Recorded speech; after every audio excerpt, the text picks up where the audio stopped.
In India, coffee has a strange history. It is everywhere on menus, on Instagram photos, on takeaway cups. But there is one thing that it has still not managed to crack: profits. From Cafe Coffee Day to Starbucks to all these artisanal brands like Blue Tokai, the pattern is the same. There are big launches, but there are also big losses and eventually big closures. Now, Zepto Cafe thought that it could be different because it had something that no other coffee business had, which is a built in delivery network. There are hundreds of dark stores, there is a reputation that it has built for itself for speed, and of course, the promise of delivering coffee in 10 minutes. So, earlier this year, Zepto Cafe was looking unstoppable. They recorded over 100,000 daily orders in February and $100 million gross merchandise value run rate. So, the CEO was predicting a massive coffee business by the end of this year. But by July, which is last month, the shine started to wear off. Zepto quietly shut down cafe services in dozens of stores. According to insiders, it is close to 100. The coffee machines meant to change the game are sitting idle, and the 10-minute caffeine dream is fizzling out. Why? This is not just about competition, or even coffee culture for that matter. It came down to something far more brutal, which is the economics of selling coffee in India. Because here's the thing: India may be one of the largest coffee producers in the world, but people here barely drink it. Per person, it's just 70 grams a year, while the global average is above 1.3 kilos. So, if Zepto, with its infrastructure and speed and scale, could not make coffee work, can anyone do it? Welcome to Daybreak, a business podcast from the Ken. I'm your host Nigdha Sharma, and I don't chase the news cycle. Instead, every day of the week, my colleague Rahil Philippos and I will come to you with one business story that is worth understanding and worth your time. Today is Monday, the 4th of August.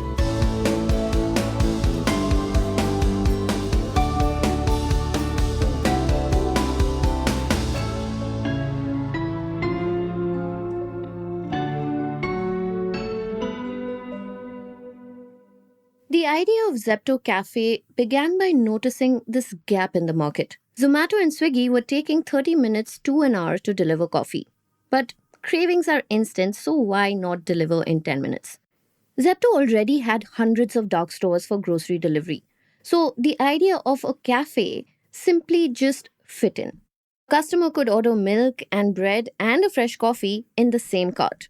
So they started with a tight coffee and snacks menu, and then they priced it to undercut rivals. For example, a 500 ml of Vietnamese iced coffee cost 189 at Zepto Cafe, but Blue Tokai was charging 295 rupees for 300 ml. So the costs were kept deliberately low. Milk, beans, and other ingredients came in under 100 rupees per cup. That meant 50 to 60% of margins, at least on paper. They sourced their beans from Bayer's Coffee, which is a subsidiary of Ganesh Foods.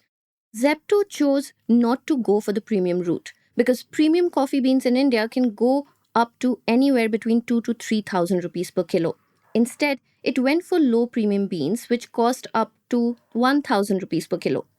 Now, just to give you a better sense, by early 2025, we had seen global coffee prices hit nearly $4.5 per pound before dropping to $3. Also, for equipment, Zepto chose semi automatic coffee machines, which meant more work for baristas, but also fewer breakdowns than fully automatic ones. In a way, it comes as no surprise that young professionals really liked this model because they were not looking for cafe ambiance, just decent coffee at a lower price. So, orders grew from 30,000 a day to over 100,000 by February 2025. But then came the pivot. Zepto Cafe's menu exploded from coffee and snacks to now biryani, pizza, and frozen meals. Stores naturally needed bigger kitchens, they needed heating equipment, storage, and also staffing jumped from a few baristas to 8-person shifts. At its peak, over 5,000 employees were working for Zepto Cafe across 700 locations. So it was the complexity that kind of wrecked the efficiency. Zepto had around 180 stock keeping units. Just for comparison, most successful quick service chains operate with 30 to 40 only. Now, without discounts, daily orders slowly started falling to 50 to 60,000. Stores started getting under 100 orders a day, which means at an average order value of 150 rupees, that's just 15,000 rupees daily, and that is far below the revenue of, say, for example, a Starbucks outlet. By the financial year 2024, cafe revenue was only 2 to 3% of Zepto's total over 4,000 crore rupees revenue. So the shutdown began in July. For more on this, stay tuned.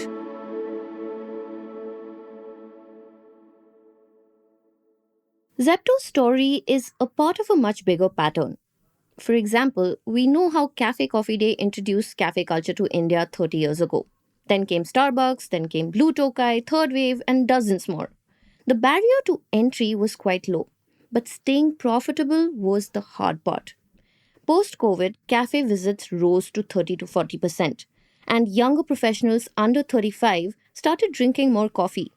But the scale is still tiny compared to tea, which is 620 grams per person versus coffee's 70 grams. And the main killer is rent. Starbucks, for example, spends as much as 25 lakh rupees a month for prime Mumbai spots, which is 15 to 20% of the cafe revenue. Blue Tokai spends about 15%. Now, Zepto's dark stores were cheaper, 20 to 30,000 rupees per month. But coffee sales could not generate enough volume to cover the costs. And then there is also the setup. A 1,000 square feet Blue Tokai costs 85 lakh to 1 crore rupees to open. Espresso machine themselves run up to 2.5 to 5 lakh rupees. Even a small dark store cafe costs as much as 30 lakh rupees to set up. And culturally, premium coffee pricing is still a stretch. Filter coffee in South India costs 15 to 30 rupees only, and that makes it hard for many customers to justify 200 rupees a cup. So, the result was losses across the board.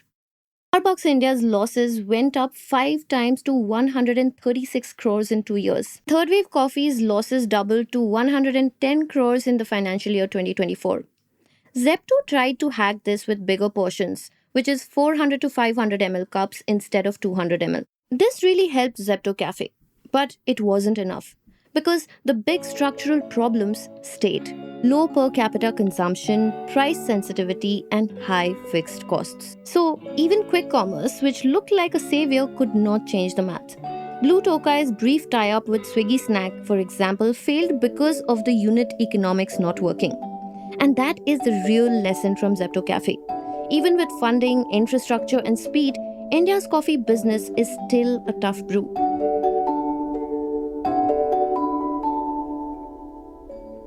Daybreak is produced from the newsroom of The Ken, India's first subscriber-focused business news platform. What you're listening to is just a small sample of our subscriber-only offerings. A full subscription unlocks daily long-form feature stories, newsletters, and podcast extras. To subscribe, head to theken.com and click on the red subscribe button on top of the Ken website. Today's episode was hosted by Snigdha Sharma and edited by Rajiv CN.